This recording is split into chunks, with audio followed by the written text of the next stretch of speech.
¿Qué tal? Bienvenidos a este video especial, los 14 años de Canelo Álvarez, como lo que denominamos el cuento más largo de la historia, porque hay coincidencias que se dan en los números que realmente son increíbles y que vienen al tema precisamente debido a esa enorme discusión que existe en las redes sociales, donde se denota mucha desinformación, pero sobre todo desconocimiento, especialmente con lo que transmiten los números de esa larga carrera de Canelo Álvarez, enfrentando a rivales todos de nombre, pero en peleas que todas, absolutamente todas, tuvieron sus matices diferentes cada una, tuvieron sus asteriscos, asteriscos que la gran mayoría de quienes hoy discuten en las redes sociales los desconocen en absoluto. Tal es así que hay un gran desconocimiento cuando se va a los números de BoxRec y se ve que Canelo Álvarez ha tenido una carrera impecable, enfrentando a campeones, hombres que tenían grandes trayectorias, grandes números, pero no se cae en las historias individuales de cada una de esas peleas. Por esa exclusiva razón, hemos creado este ejercicio, que son los 14 años de un cuento, un largo cuento, que empezó increíblemente en una pelea anormal, en una pelea escandalosa, frente a un 147 libras, y que literalmente se termina contra otros 147 libras, porque al final del día Terence Crawford no es más que un 147 que fue subiendo hasta las 168 para vencer a un rival que en esa pelea demostró de lo que estaba hecho y lo que nos habían mentido en las peleas anteriores. Pero lo vamos a ver a continuación en este trabajo que reúne rápidamente y en pocos minutos lo que ha sido una carrera de 14 años.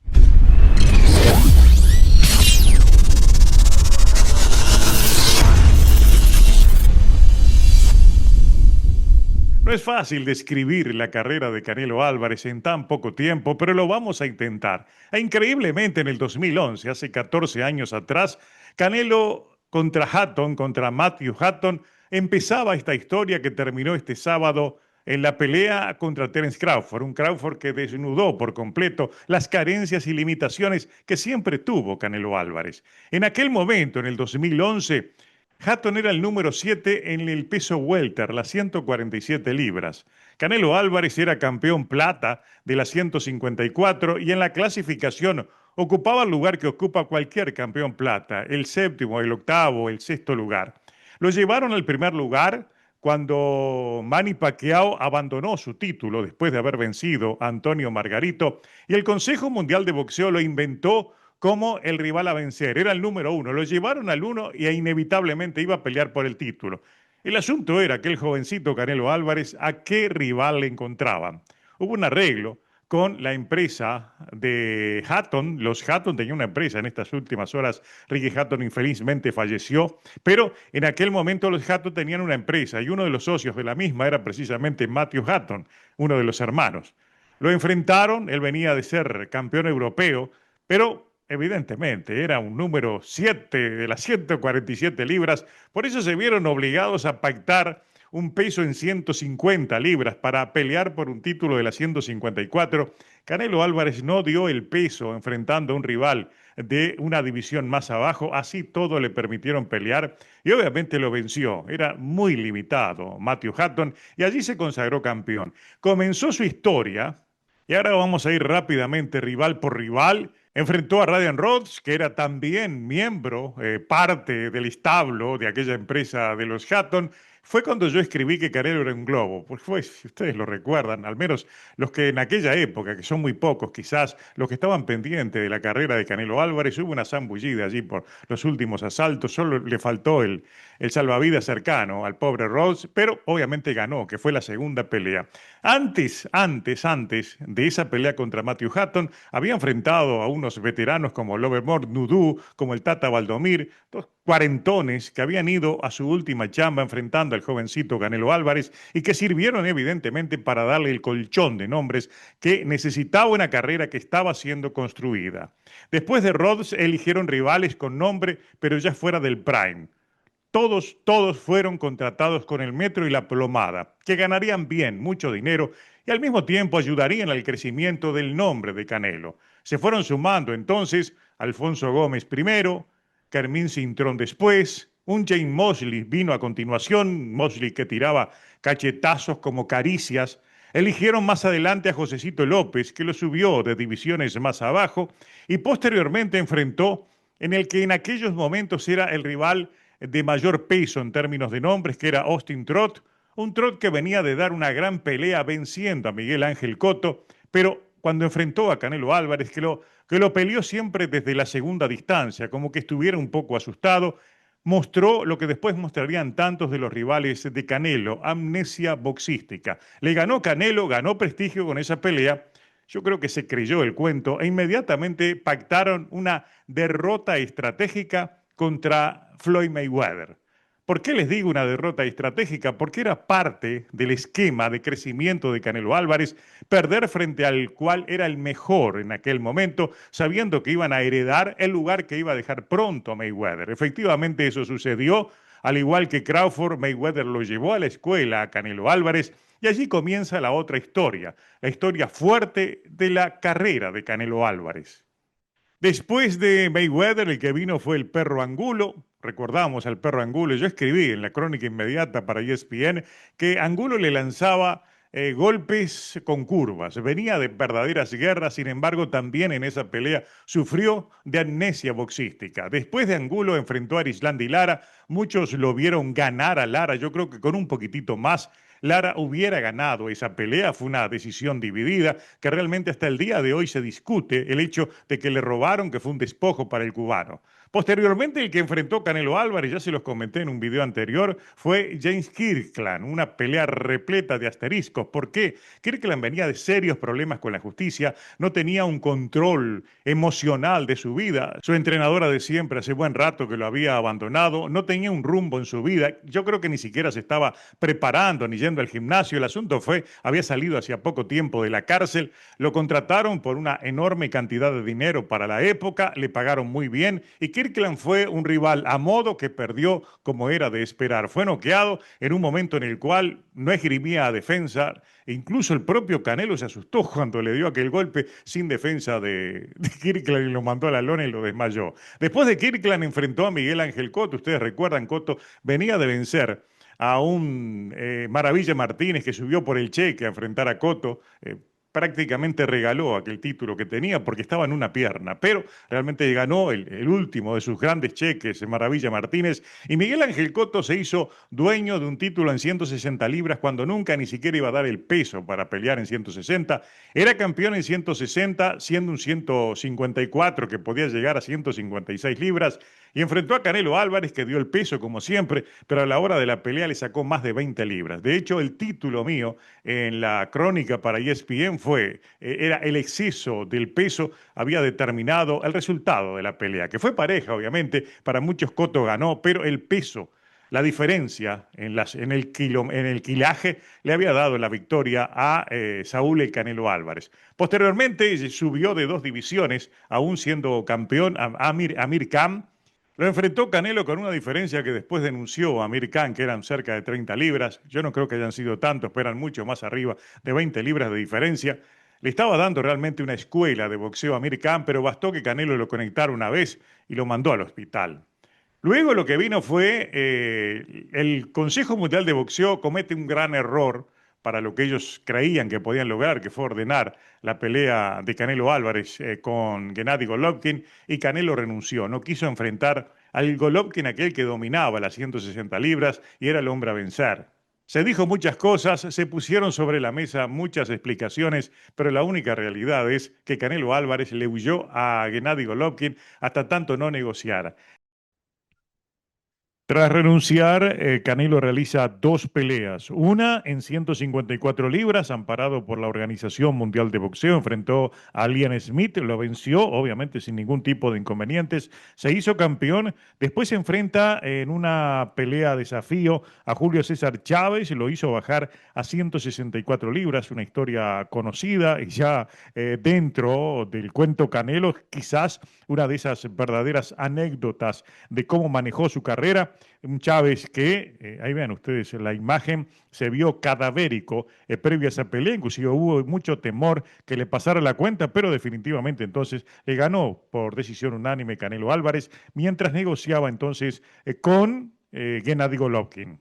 ¿Qué negociaron, qué acordaron? Evidentemente fueron tratos allí en los escritorios de manera confidencial, nadie supo, pero se hizo el contrato, fueron a la primera pelea, la misma quedó empatada. Yo escribí para ESPN en la época que era un resultado justo, había sido una pelea pareja, asaltos cerrados que determinaron entonces que no había un ganador claro, el empate era lo lógico y eso fue lo que ocurrió. En medio de las dos peleas, la próxima era la revancha, ocurrió el caso del clenbuterol. A Canelo Álvarez le detectaron en dos pruebas diferentes consumo de esa sustancia prohibida por parte de la WADA. Tuvo una sanción pequeña de 6 meses y cuando regresa, sale de la sanción, enfrenta a Gennady Golovkin y lo vence en la revancha en también una decisión controversial, pero lo que yo escribí en la época era que desde mi mirada el resultado era justo, había sido levemente superior en esa pelea entonces Canelo Álvarez y se hace campeón y luego lo que vinieron después de Gennady Golovkin, ya sabemos, fue Rocky Fielding esquivando al David Benavides que ya era campeón del Consejo Mundial de Boxeo. Lo obvio hubiera sido que subiera ya para enfrentar a Benavides, pero desde ese momento comenzó a esquivarlo. Enfrentó a Rocky Fielding, ¿se acuerdan ustedes? Que le puso una cláusula de 10 libras. El propio Fielding lo denunció, está el artículo allí de su denuncia en ESPN. Después de Fielding enfrenta a Daniel Jacob. Esta pelea que para muchos es el prime, aquella pelea donde demostró supuestamente Canelo Álvarez que iba a enfrentar a los mejores, me costó, digamos, una verdadera guerra en lo personal con ESPN México. Yo estaba en ESPN Estados Unidos. ¿Por qué? Porque en el artículo, ahí les pongo en la pantalla, el artículo de la controversia, yo pregunté a quién va a enfrentar antes de Daniel Jacob, Canelo Álvarez, va a enfrentar al mejor de los peores o al peor de los mejores. Terminó enfrentando al peor de los mejores, que en la época era Daniel Jacob y estaba muy fresco en la memoria corta de todos, aquello de que había estado a punto de abandonar el boxeo por un cáncer contra el cual estuvo luchando y que lo limitaba en muchas cosas. De hecho, consulté información especializada. Entonces, evidentemente, estaban enfrentando a un hombre que tenía problemas. Quizás lo eligieron por eso o quizás no, pero lo planteé en un artículo y se armó un lío de aquellos. No quiero utilizar una expresión grosera española, pero que lo describe, le voy a decir que se armó un desmadre y tuve mi serio problema con la gente de ESPN de México, porque allí el grupo, no exactamente Canelo Álvarez, sino quienes lo rodeaban, llegaron a pedir que impidieran publicar en México aquel artículo. Ese fue el del gran lío. Después de Jacob viene un escándalo mayor y el que nos enseñó los métodos de Canelo, la pelea contra Sergey Kovalev, un Kovalev que denunció después, medio borracho estaba, por eso seguramente había tomado unas copas y denunció, grabó que había tomado esa pelea por dinero, porque era imposible no aceptarlo, no se había preparado, no estaba en condiciones, venía de una guerra, estaba lastimado, pero eran 12, 14 millones de dólares y además un bono en caso de derrota. Obviamente estaba loco de feliz, era el dinero que necesitaba y fue a esa pelea sabiendo que la iba a perder.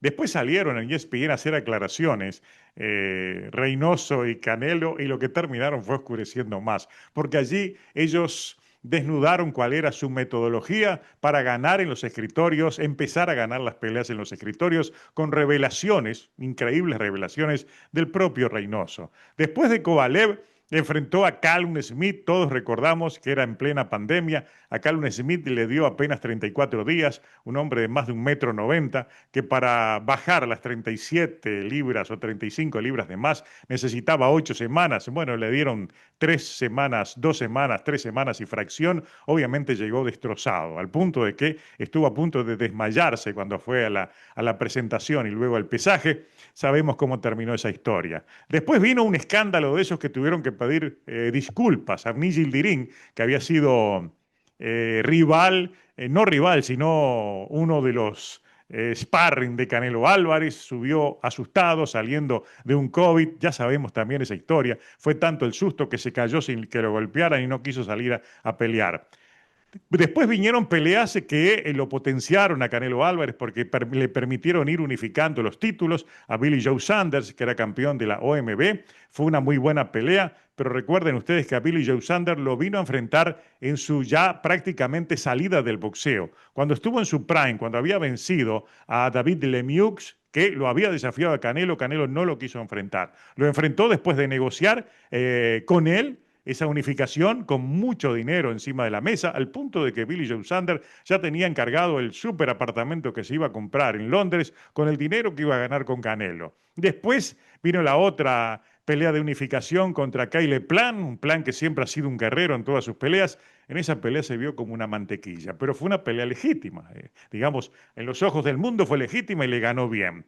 Después de Plant se creyó el cuento Canelo Álvarez y subió a las 175, ya sabemos la historia, perdió, fue llevado a la escuela por Dimitri Bivol y desde Bivol cambia totalmente, el chip cae en la realidad y lo que eligió fue todo aquello que él pudiera enfrentar sin problemas, que viniera de divisiones más abajo, o como el caso de John Ryder, que lo enfrentó allí en Guadalajara, un rival elegido entre él y obviamente Andy Hart. Lo venció en Guadalajara, no lo noqueó. Después se enfrentó a Yermel Charlo, que lo subió de 154 libras. Después se enfrentó a Munguía, ya sabemos la historia de Munguía. Después se enfrentó a Berlanga, este mismo Berlanga que lo noqueó, Hamza Chiraz, hasta llegar a William School, un verdadero papelazo, patética pelea. Y después de William School, entonces, esta pelea contra Crawford, donde subía un hombre que venía de 147 libras. ¿Por qué les digo 147 libras? Porque la pelea se empezó a negociar cuando estaba en 147, Terence Crawford. Se empezó a negociar ahí y el requisito fundamental era que hiciera por lo menos una pelea en 154 para que fuera promocionada como que subía a dos y no tres divisiones. Pero en realidad subió tres.